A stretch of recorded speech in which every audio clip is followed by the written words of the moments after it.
तर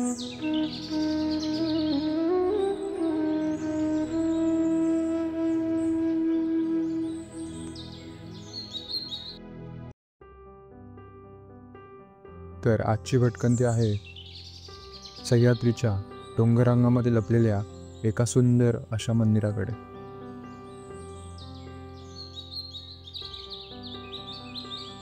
जाताना आम्हाला याची कल्पनाच नव्हती की इतकं सुंदर मंदिर आम्हाला पाहायला मिळेल, कारण आम्ही असंच डोंगरातल्या वाड्या वस्त्यांमध्ये फिरत होतो.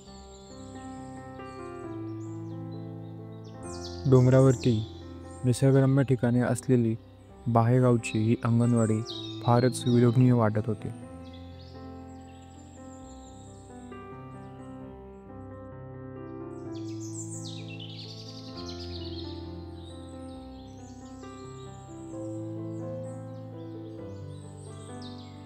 पावसामुळे सगळीकडे हिरवळ आणि थंडगार वातावरण होतं.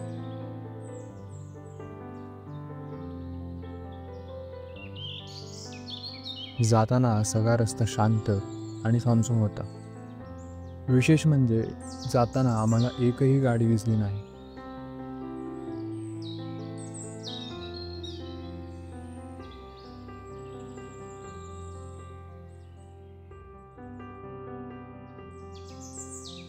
अशा मुक्त निसर्गरम्य ठिकाणी फिरणं म्हणजे मेडिटेशन केल्यासारखं वाटतं.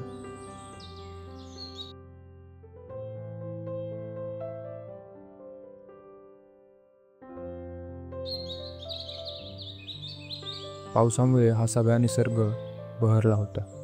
पावसाच्या आगमनानं आल्हाददायक झाला होता. सगळीकडं छोटं छोटं गवत उगवलं होतं. हा बहर निसर्गामध्ये रोजच असतो. निसर्ग रोजच ताजा असतो.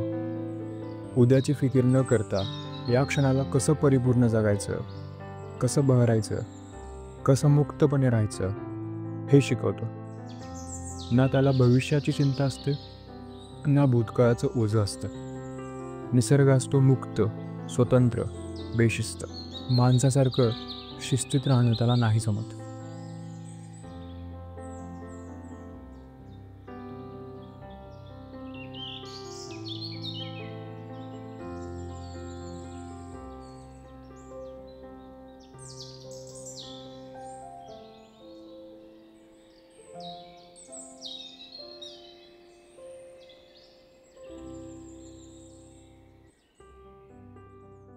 पावसामुळे सगळीकडं छोटे छोटे ओढे वाहत होते. हा मुक्त निसर्ग बघत फायनली आम्ही मंदिराजवळ पोहोचलो.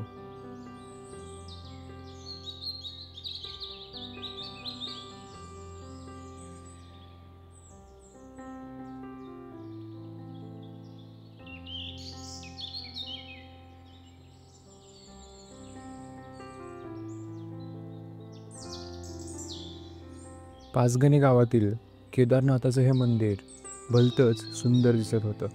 मंदिराच्या खालून जाणारा हा ओढा त्याच्या सौंदर्यात अजूनच भर टाकत होता.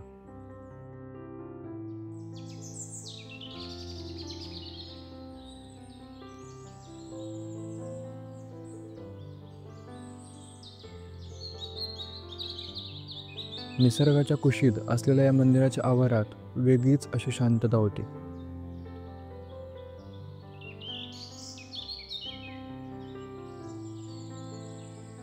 काही स्थानिक लोक मंदिरात दर्शनासाठी आले होते.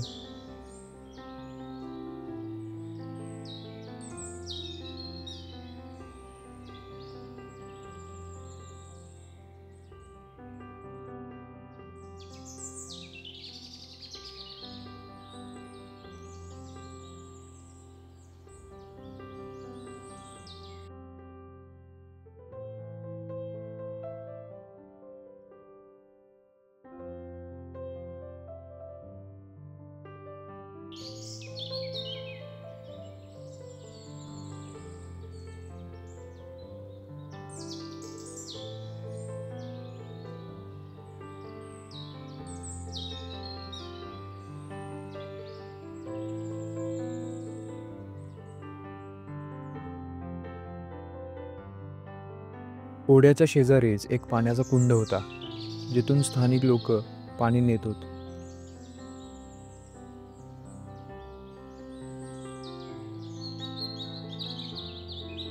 हे सुंदर असं मंदिर पाहून आम्ही परतीच्या प्रवासाला निघालो.